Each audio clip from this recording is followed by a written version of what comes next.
you're probably gonna think this is weird and like kind of question my headspace, but I love the blood covered Rachel McAdams shot. Okay, right after.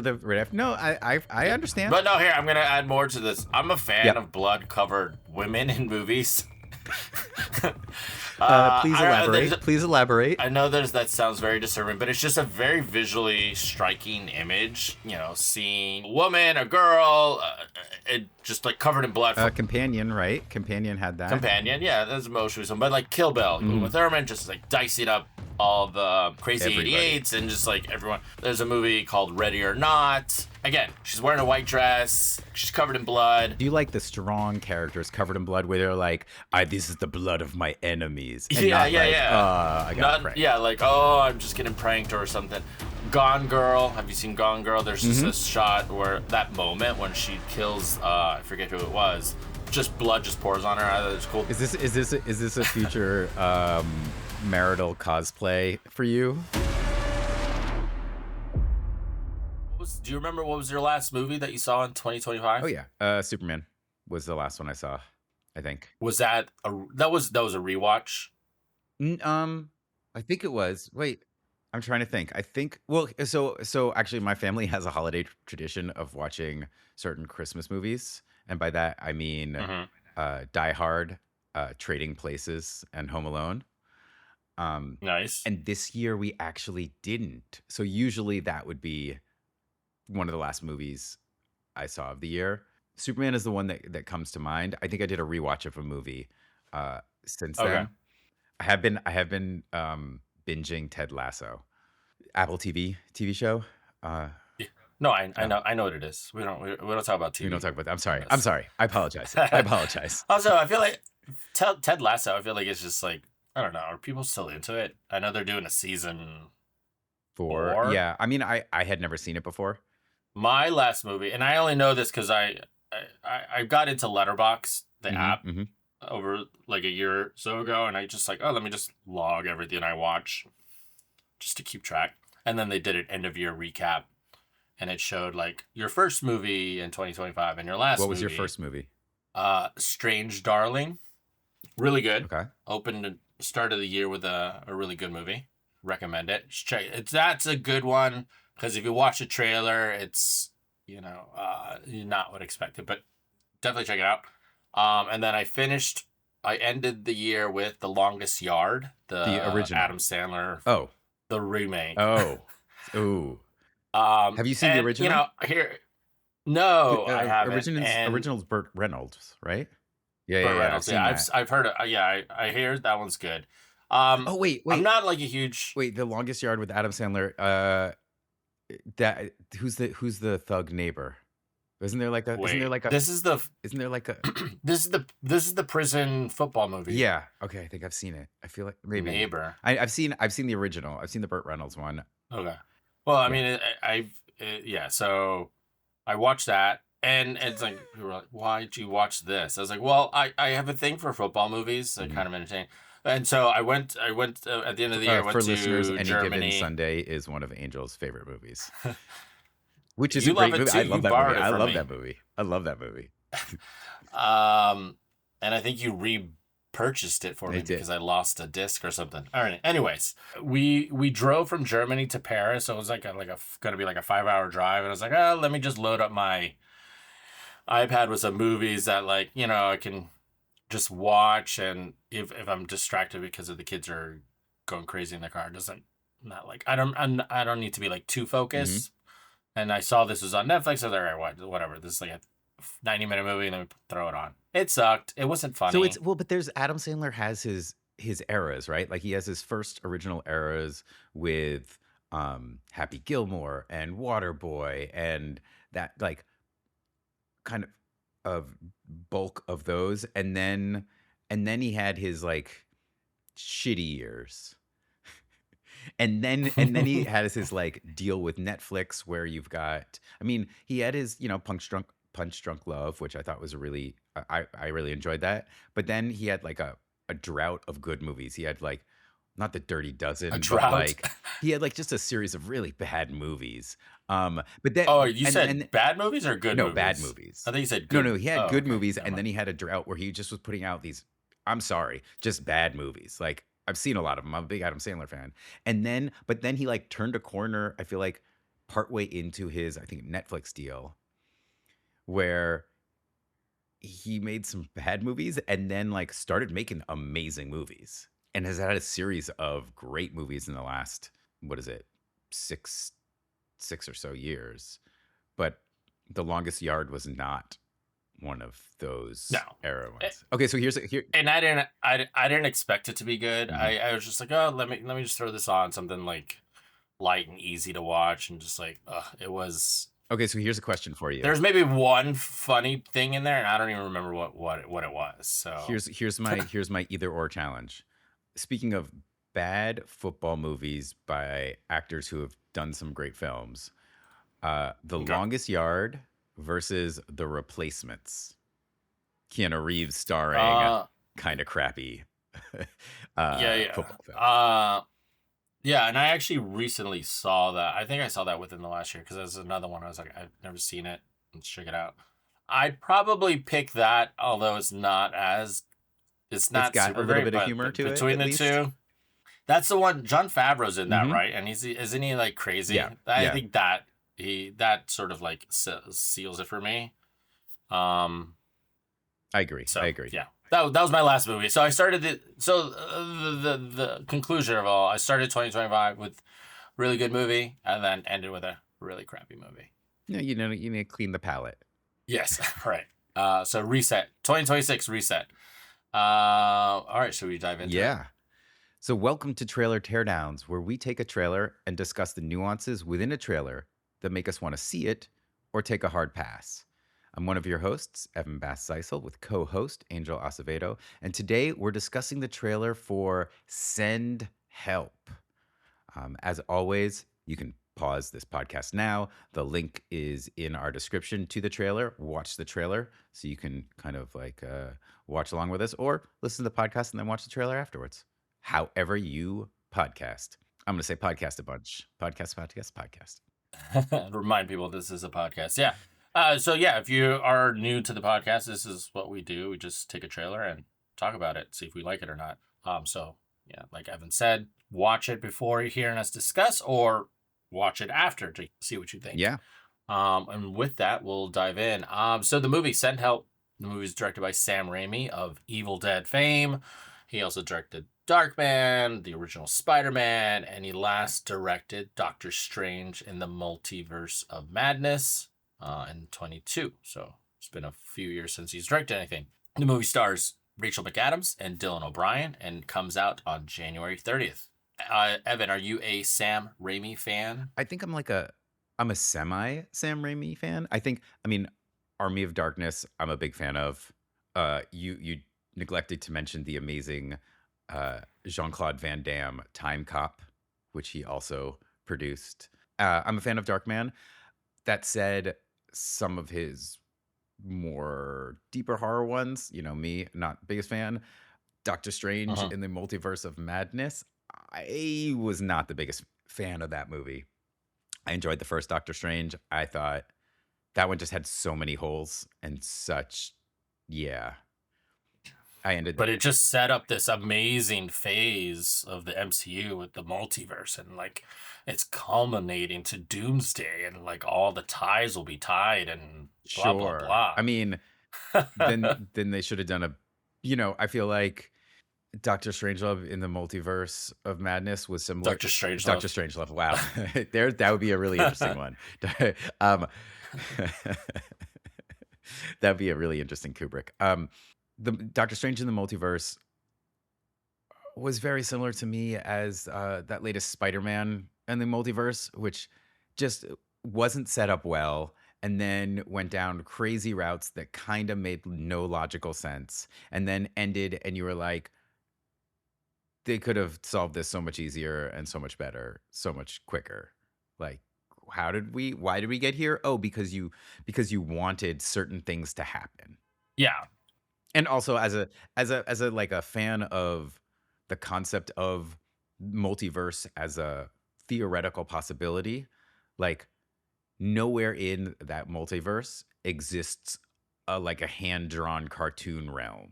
Like That's not what the multiverse means in like conceptual physics theory. It's not like anything is possible. It's there are an infinite number of universes based off of tangents or trees from uh, each decision made or something like that, but not like, hey, we're cartoon characters. I had a lot of issues. We could talk. We could talk for a really long time about Doctor Strange and the Yeah. Multiverse. How about what about you and Sam Raimi? All in? I like him. I think when he does have a new movie coming out, I'm not like, oh my god, I'm excited. But like I think he has a sort of a distinctive style to some of his movies that you're like, oh, that's a Sam Raimi trademark shot, with his like wide angle close ups and just sort of like the energy he has with the camera. Mm-hmm. Like you mentioned his horror movies. I feel like like yeah, the Evil Dead, but I feel like they're kind of slapsticky and fun, Oh yeah, I and mean not like that's why I like Army of Darkness is like the humor in it. Also, yeah. fun fact, Hmm. and I think we saw this together. I have Army of Darkness on Blu-ray, and it's hilarious at the end when they're fighting the skeletons and stuff because with Blu-ray, the higher definition, you can straight up see the strings that are holding the skeleton, like the props as they move them, and like the Yeah, witch like zooms in or whatever, and you can like see the cables that are holding yeah, her up, which is amazing. yeah. That's where some instances is like, you know what, the VHS copy is probably best. Remastered. They did So yeah, remaster. yeah. I Yeah. mean, it's just a matter if they want to spend the money. But yeah, I enjoy Sam Raimi. I think he has some fun stuff, and even like his sort of like non-traditional, what is it? Sort of genre fare. Like, what's the movie with? Time Cop. Well, he produced Yeah, that, yeah, so yeah. I'm more looking at Yeah. his drive. I think it's a Simple Plan. That one's good. A Simple Plan. It's a sort of like a crime movie in like a small town, Hmm. with Bill Paxton, Billy Bob Thornton. Oh, Yeah, okay. I think that I've seen that the trailer for that. Actually, it sounds kind of familiar. yeah, they're like two. It's about two brother. I haven't seen it in a while, but it's not like a classic Sam Raimi, but it's a good Hmm. film. But yeah, I think Well, he's he's got a mix of you know things. I mean, if you're going from Army of Darkness to Evil Dead, well, Evil Dead in there, but and mhm. to Doctor Strange and the Multiverse of Madness, like that's a pretty big range. They're very different Yeah. films, even size wise, and Mhm. CG wise or whatever. Yeah, and like also The Gift, this like sort of murder Hmm. gothic mystery set in like I think it's set in like Louisiana or somewhere down in the South. That one's also good too. Good good vibes and all that. So Is yeah, that he's The got a nice Gift? little mix. Does that have Katie Holmes in it? Yeah. Okay. Yes. That that is the movie with Katie Holmes that, The one movie. people.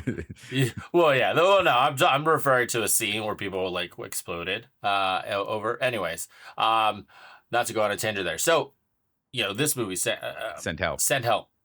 We know what this is sort of about based on the Hmm. trailer, Very high but have concept. you ever thought about very high concept? Yes. Have you ever thought about being stranded on a deserted island or fantasize? I don't know I if don't think I've fantasize. fantasized, but I've thought about it. I'm definitely Yeah. not a prepper, but I've got a go bag.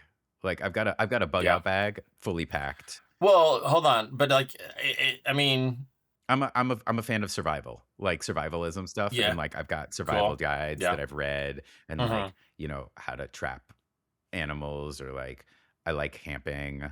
Um, hmm I've read up. Can you start a fire? Can you start a fire with just what's provided without matches and I mean, it gas and depends on what's fuel? Or provided, but I also have a lot yeah, of um like different fire starter things in my bug out bag. Uh, yeah, but like, I mean, if you're in this situation, yeah, you're no, it's someone true. on It's this true. Yeah, plane. yeah. You're not bringing a bug. You're not bringing a bug out No, no, no. Yeah, yeah. I bag. mean, I would definitely utilize like a pair of glasses as a magnifying glass Hmm. to start a fire would be Cool. my approach. Not, Hmm. the standard like you see people with a stick rubbing it for hours and then they get blisters on their hand and then they have to deal with that. Like, um, but yeah, no, I mean, I think I don't definitely don't fantasize about it because I don't, why would, I don't want to be trapped on an island, but I have thought of like, if this, then what? Like, if, or like, what if scenario could I survive? What's your first thing to do if you're like stranded on an island? Like, what's your I mean, the first thing to do first plan of action? always is to verify if you have a source of clean water that's not salt water. And if not, Mhm. then you set up a system to trap water so that either if it rains or early morning like coolness, you can capture the through condensation water in the air. Yeah. Um, that's the first and Can foremost. you is that possible? Is that, I mean, obviously you see that in movies all the time, but like on a deserted island, can you collect If condensation you so on like in that it's more about environment? like angling. So I think the easiest route of doing it is like you either get leaves or a bag or something and you put some rocks in it so it's going down and then you put collection on the bottom. So essentially like when it's if it's cool in the morning and it depends on the island of course, then you'd get some condensation appearing and then it would then because it's angled down, the water would then drip so you'd get a little bit and you'd sort of set those things up kind of thing. Mhm. Um Yeah, I agree. I think water is probably the most important. And there's always the cliche of like, oh, there's coconuts, and coconuts have water, but also I think high in potassium and also a little bit of sugar. Um, but they are a Mhm. good source of electrolytes. I oddly was reading up about electrolytes yesterday, and coconut water with a dash of salt is like really is a good like electrolyte drink alternative. But Mhm. like not every deserted island is going to have coconuts other than in movies. Yeah. Okay, so water's first. What's second? Shelter or food? I think water, then shelter, then food. Uh-huh. Because you don't necessarily know the weather. And if it's gonna be like raining cold or something, it's gonna be really hard to like try and find food if uh you're freezing, and all wet. Yeah. So I'd say like water, shelter, and then food. I can't remember what they did in Lost, but I feel like it might have been close to that. Okay. Yeah. That's a good plan. All right. So let's talk about the trailer. Yeah, yeah. What stood out? You want me to go first? You want to go? I can go Yeah, first, yeah, or yeah. you go first. You I go, don't know. you go. Whatever. All right. Okay. So this trailer's intense. Hmm. That was like sort of like just my first reaction. Like the sound effects and the sound cues are just ratcheted up to the extreme. The screaming, the airplane when it's getting like ripped apart and people are getting sucked out. It's just like intense, like loud. Like they just like, let's bring it to 11. Hmm. And it sort of reminded me of Sam Raimi's movie Drag Me to Hell. Hmm. The movie itself, not the trailer, but like that movie was also intensely loud. It had like a witch in there, and when she was screaming, it just like was just like so intense. It just like reminded me of that. Lots of screaming. Well, I feel like that cacophony, that like the screaming to overwhelm, is creating the environment for the person watching that matches Hmm. the scenario they're trying to explain, right? Like it's so intense that like you can't have your thoughts because it's just getting overwhelmed by like screaming or like hyperventilating in at the end of this Yeah, one. and I think it's trying to play up. I think the way they do this trailer, they try to play it up to be a horror type of movie because Sam Raimi's directing. My kids think it's a horror movie, even though they don't really understand the relationship. And I'm not showing this my kids the trailer; they just seen TV Hmm. Hmm. spots, and like it has a real sample of it. But like every time they see it, they're like, "That looks scary." And it's like, and like again, like it's just the way they're presenting this over, like they're just Hmm. ratcheting it up. Even though like my kids don't understand what the relationship of the characters are or the situation they're in. Hmm. And yes, you could like look at this and say, oh, to be in this situation, it would be horrific and terrifying, right? But I think it's kind of a bit overselling it, which is fine. Well, Trailers gotta do sell. you think okay, so here's the question for you, because this is, I think, an interpretation of the trailer. For this trailer, what is the horror aspect of this film? Is it being stuck on the deserted island, or is it the psychological thriller relationship between the two main characters? I think it's more of the latter. Yeah. Because I think that I got that sense, but I do want to jump back to one of the things you said about the sound Hmm. design because I that like really caught Yeah. me, and it was really interesting because it breaks into like three separate parts. So, um, first you get the timer with the dings at the beginning. It's like tick, tick, tick, tick, ding, and then that like slowly speeds up, and then you get the turn with the airplane uh, in it, and um, the sound design beats change, and it's much deeper. It's like a boom, boom that's happening that then slowly builds, and then there's a third change where it turns into like a mechanical beats and the hyperventilating that's like in tune with it. And I thought they did a really good job of not only, it's almost like they do a reset, but each time they do a reset, it's like a higher level of stress or tension in it. And I thought that was really interesting because it creates that like pounding in your chest as it like, okay, it started as this, it's counting down. What is it counting down to? And then it's like, doom, doom, and then you get this weird, in the hyperventilating. I thought they did an amazing job of forcing the viewer into feeling a certain way just using the sound design. Yeah, I noted that too. Like the opening of it's the ticking clock to build up the tension in an otherwise probably non-tense sequence. We're looking at this sort of out of context, but like they're probably this scene. Again, I'm just speculating. This scene is probably just a straightforward conversation about like, hey, I'm doing this. I'm going on this business trip. You're not really. You have no value. You're not really great. Yes, you're good with numbers, and you're kind of like a dull and employee and associate. Did you see Ted? But I feel like I feel like they're just kind of like creating this, and it's good. I think it works for the trailer. Yeah. Did you see the movie, the Tetris movie? No, I wanted to. You should see it. It's good. I saw that also the end of last year. Maybe that was the last movie I saw. Not sure, but it had a very similar feel to the Tetris movie, like sort of a grounded, almost 1980s office film, like 9 to 5, but without the humor. Of just like, oh, we're in an office and there are these, tech bros who kind of suck, or like, the C-suite people who are younger and full of themselves, kind of being douchebags to an employee.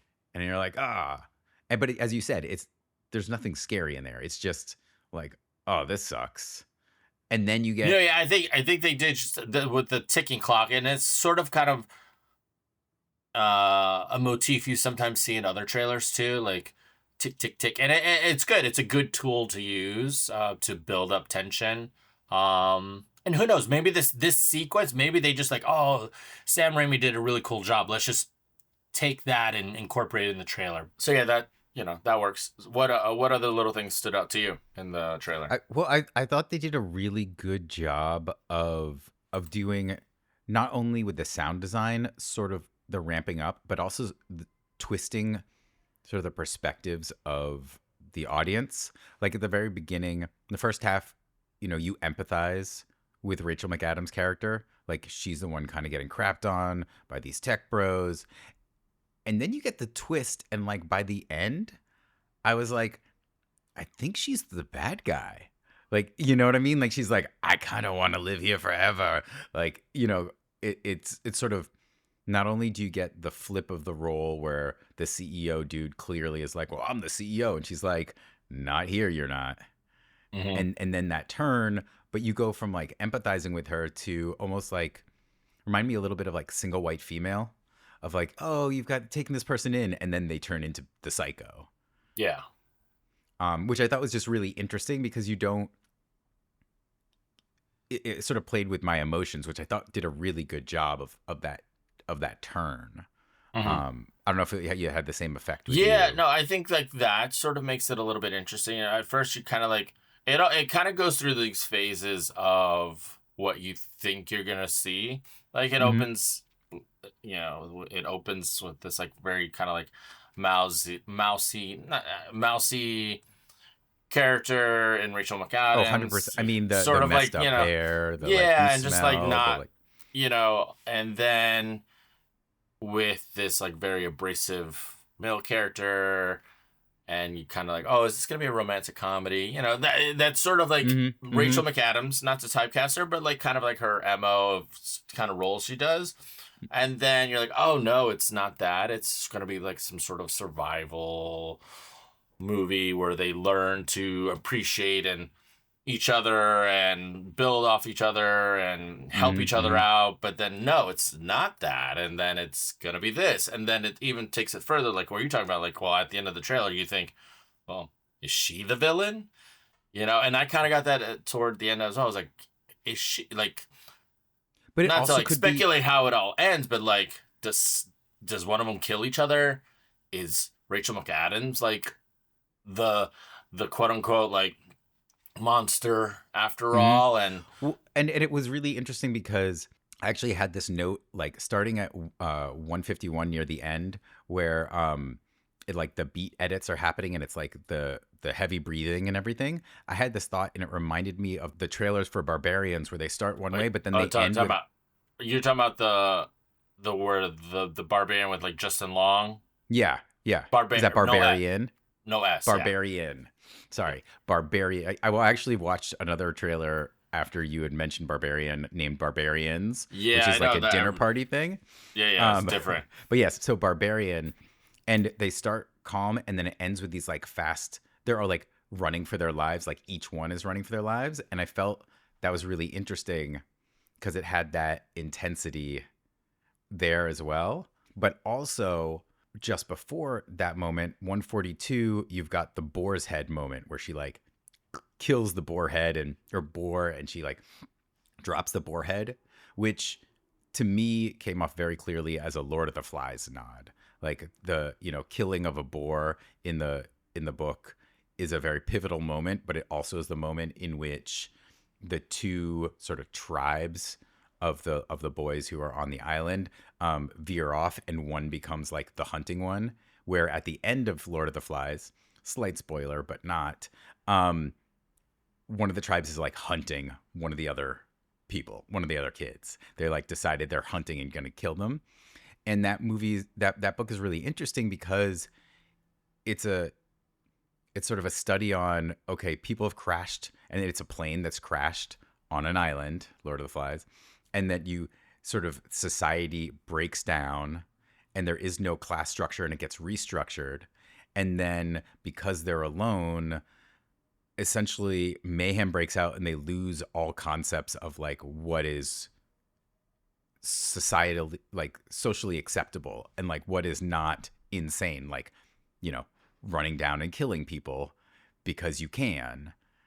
And there's a turn at the very end of the book, and which makes me really curious if like they're doing sort of nods to Lord of the Flies where things are broken down and this is just, and then tying it to Barbarian, this is just one perspective, and that maybe they do a different trailer and it's very different, and that you're just seeing different people unwind in different ways, and like reality TV shows, you can edit and tell different stories depending on how you want to edit, and that maybe they're messing around with the trailer in this, and like this first trailer is like her dark perspective, but maybe they switch it and it's like him kind of going dark or something. I don't know. It just popped in my head when sort of watching the different ways, Mm-hmm. because they also, and I noted this one. So from 115 to 119 there's a spear edit, and I call it a spear edit because it starts off, and I believe she's hunting. It's the spear with the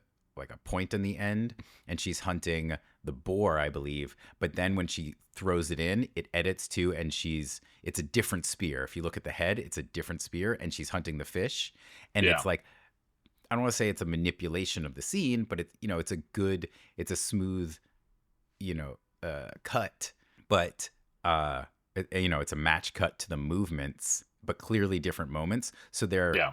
playing with the audience in what they're actually seeing. Because she's not, that violent probably in going after the fish. That's probably early on when it's like, as we talked about, water and the,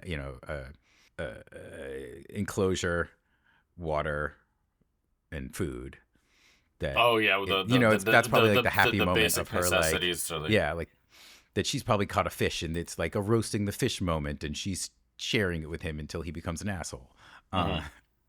That I just thought it was really interesting. They're already playing with the edit there clearly to, elicit reactions in the audience that are different than when they see it, which I like at some level, because then when you see it, you're not going to have already seen that moment really. But doesn't that, now this kind of takes me back to what we talked about in our end of year recap, where you companion catfished you because they presented something in a way and that you were like, kind of turned off about this. Because, like, Yeah. in the movie, you see these clips that are like, you think they're like in real time, but they were actually fabricated memories for the robots. Yeah. Yeah. So that to me here is similar to that, and I feel like No, that's just like I don't. I think that's sort of just like a common trait for trailers, right? I think that kind of works, and you know, It in a works. way, It and works like if it's obviously, not like, I feel like if there was a trailer for Vanilla Sky, which is another movie that has sort of like memory kind of things going on, and it like, if I'm trying to remember the Vanilla Sky trailers, but if I recall them correctly, it was clear that there was some crazy mystery and you were trying to solve, like, understand it, and the main character was trying to understand it and was kind of messing with you. While Companion didn't do that. It was like pretending like it was part of the reality until you watch the movie and you're like, oh, like this. I don't know, but I agree. I mean, I agree with your point. I agree with your point. yeah, That there yeah, is I think, edit. But I think that, like, in the art of it, there are different types of ways of editing trailers. Some more honest, like, manipulations, and others that are like trying to hide it so much to tell a different story, I think. yeah. Well, I think there's two things here, and we kind of talked about, hinted at we referenced these in the past, um, where I think this trailer, again, I haven't seen the movie, but I feel like it's presenting the right tone. And Mm-hmm. I think that's crucial. Like, you can edit this in a way that's like, oh, it seems like it's going to be about like this man versus man scenario, and she's taking the upper hand on this deserted island, and they're not in the office, and she's become this very powerful character who's come out of her shell and has taken command over her former boss or current Mm-hmm. boss.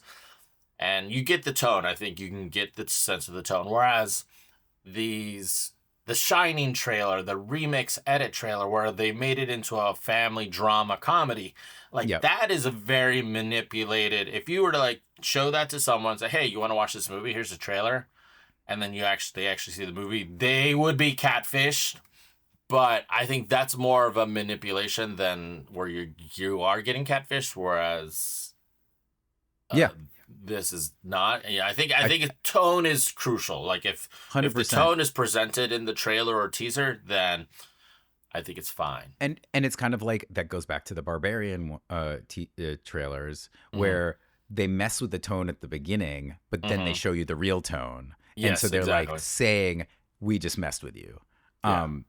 Yeah, I know, 100% agree. And I think what's interesting is they also, in line with the tone, they did a really good job, like the cinematography, the use of the environment with a mix of the slow zooms out to create that like feeling of smallness, and the landscapes. There's that great moment in the trailer where they're two standing on the beach and you see them standing apart, but they're also on this beach with like just the water behind them and the horizon, and clearly they're alone.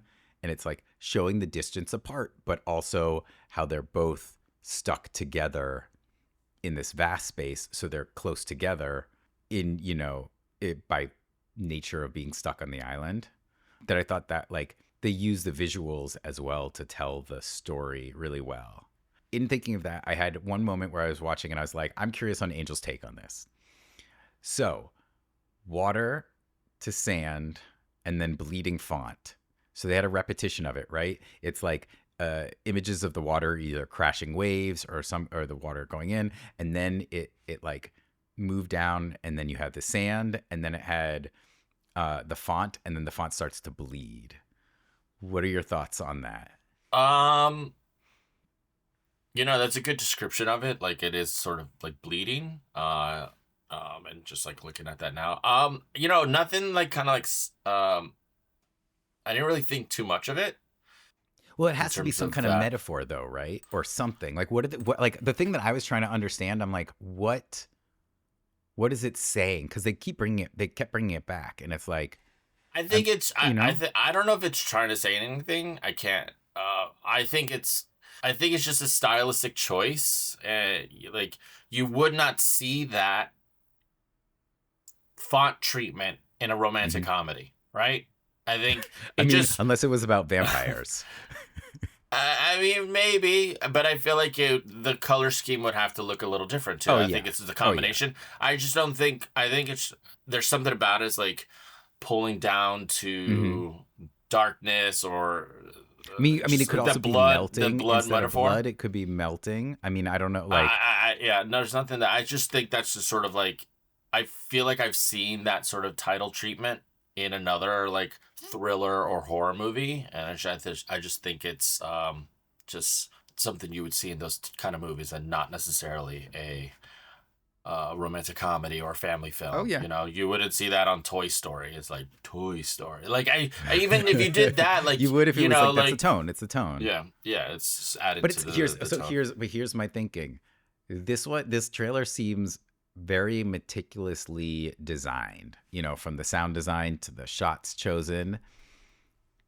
That water, sand, font melting, bleeding has to it has to mean something to the I don't know, to the director, to the whoever oversaw the trailer, other than just, oh, this fits with the tone. Like, I get, like, is it water on the outside because they're on an island, and then it moves to the sand because the sand is all they have, and then the melting is, if it's melting away of, like, their outside personalities getting down to who they are, or I don't know.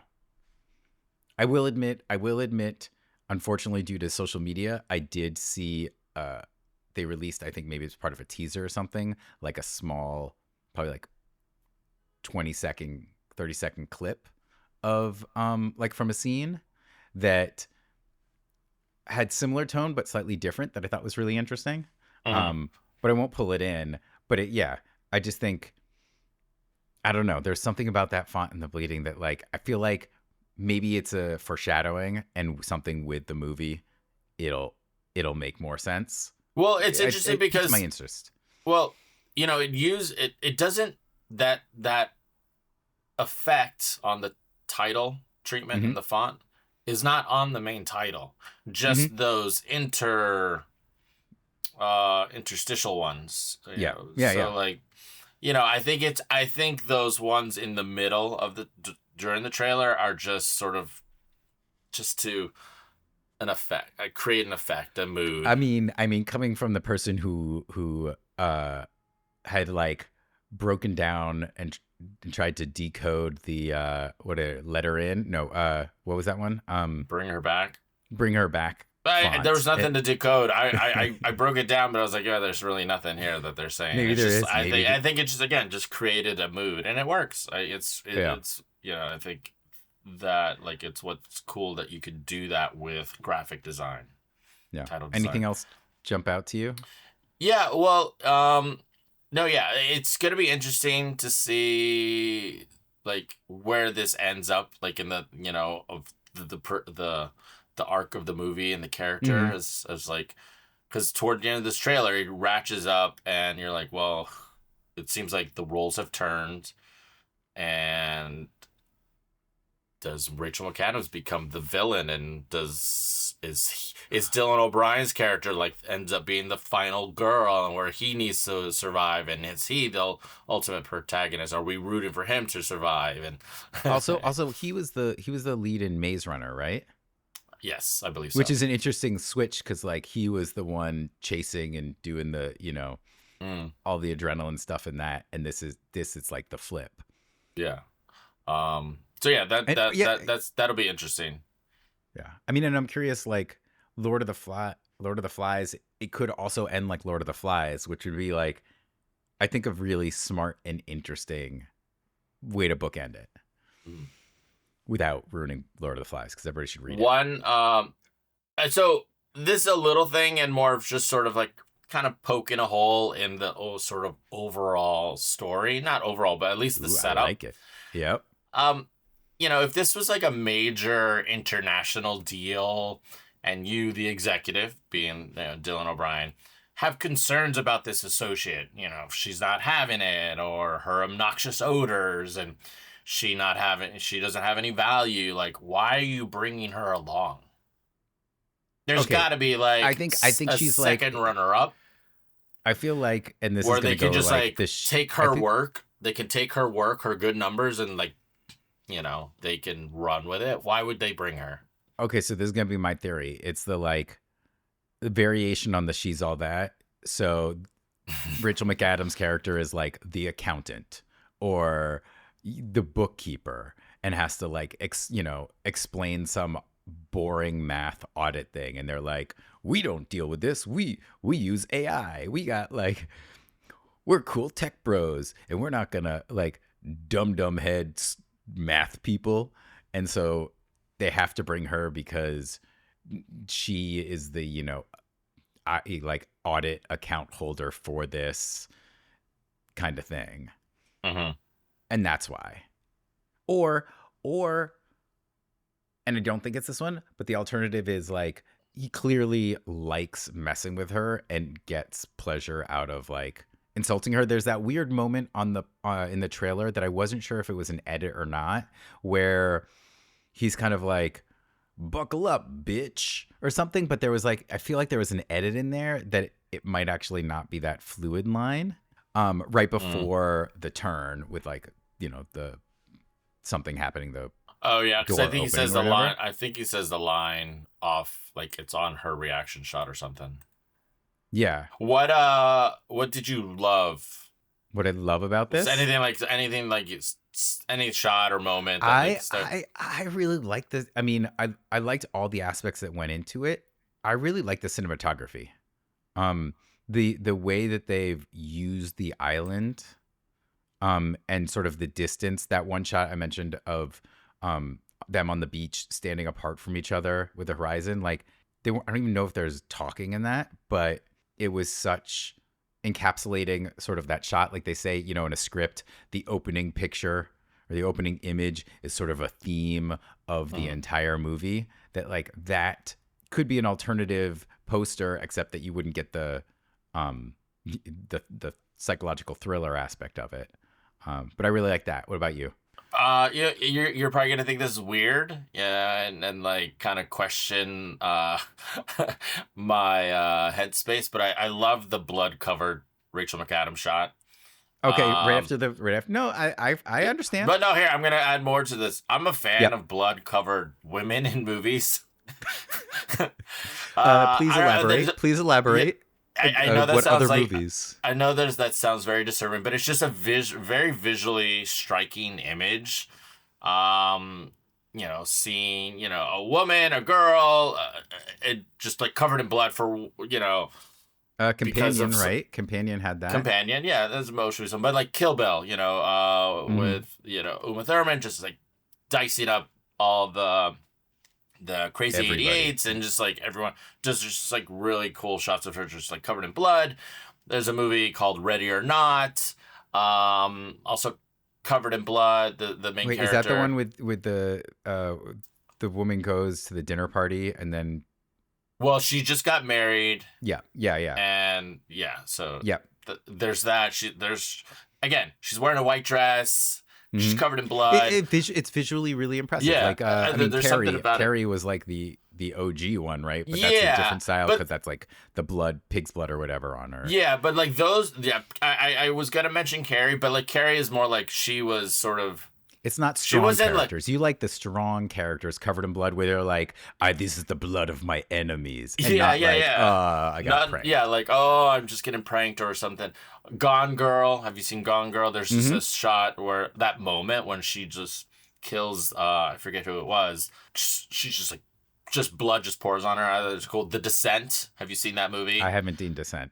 I think that You one's probably would a a horror horror movie. I movie. don't think Yeah, that's in yeah. my genre. That was really cool. And even like I'll even reference in the Eve. Remember we did the Eve? Mm-hmm. Like there's a shot of, the characters covered in blood, and I thought that was cool. And even my like going way back just to reference my own senior film, Cheesecake, I had a character. She's covered in blood. Blood gets splashed on there. I don't know. There's something. You know, Is this a future marital cosplay for you coming up? I don't think so, but it is like you said, like it is more. The characters are all like strong. They're not like the Yeah, yeah. victims, or It's maybe I mean it's an maybe empowering they moment. It's almost a yeah yeah. empowering, but yeah, maybe they start out almost like the victim, but the it changes and turns, and Hmm. they Hmm. maybe have caused that, and I don't know. Again, it's just like visually striking. It just like makes them feel powerful. So And I mean, even and in this one, there definitely is that because isn't the line associated with it something along the lines like, "I just killed a boar and I think I like it," or "I like yes, yes, killing," or yeah, yeah, something. You yeah, know? yeah, totally. So that's what I liked. Any YouTube corner? I got some comments. Oh yeah, Here's one. I love how it starts like 50 Shades of Grey and ends like Misery. LOL. yeah. I mean, I can't say that I've watched or read 50 Shades of Grey, but I know of it. I have seen Mhm. Misery. I mean, it's as you said it. This one kind of takes some turns that is away from what's been done before, which is nice. Mhm. Next comment. Very similar theme to like a comment that we've seen on, I think maybe it was the Sinners trailer from last year. An original Sinners, you movie. mean the movie that is nominated for the most Oscars ever? Yes, yes, Ahem, 16. Hollywood executives, listen to this next quote. An original movie that is not a prequel, sequel, franchise, reboot, or do-over. How very excellent. Mm-hmm. Yeah. Mm-hmm. And this last comment, this one, I have a reply. There's a reply to it, so I'll read the original comment and then someone's Yep. reply. Stuck on an island with a self-sufficient survivalist Rachel McAdams is a fantasy for sure.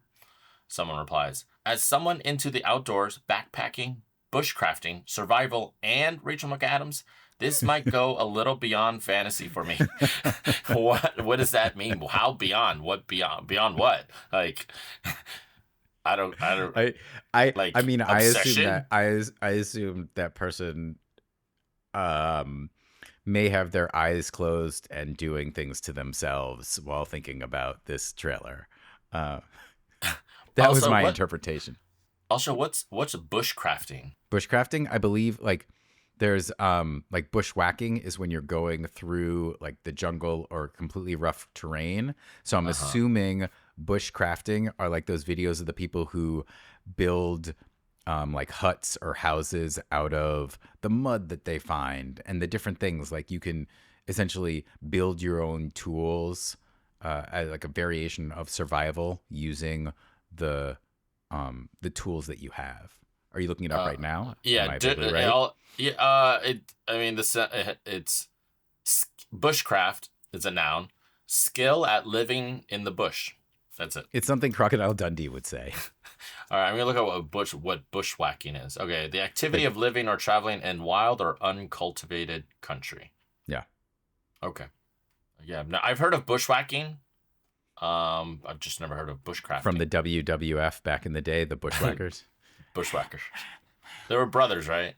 I mean, at least that The was the Bushwhack story. brothers, right? Yeah, yeah, the Bushwhacker. No, I think they were, but I mean, I don't know if they were real brothers. Like, Bushwhack brothers. Yeah, they were brothers. like No. Oh well, they didn't have the same last name, but yeah, they were they were like brothers. like brothers. Oh, okay. Maybe wasn't there a wrestling pair that were brothers? The Brett the Hitman Hart and Brett Adam. No, that's just two Bretts. Bushwhackers. I don't No. know. Often, okay, Maybe. so here, members Luke Williams and Butch Miller were cousins in real life who formed a close bond, often mistaken for brothers. Okay.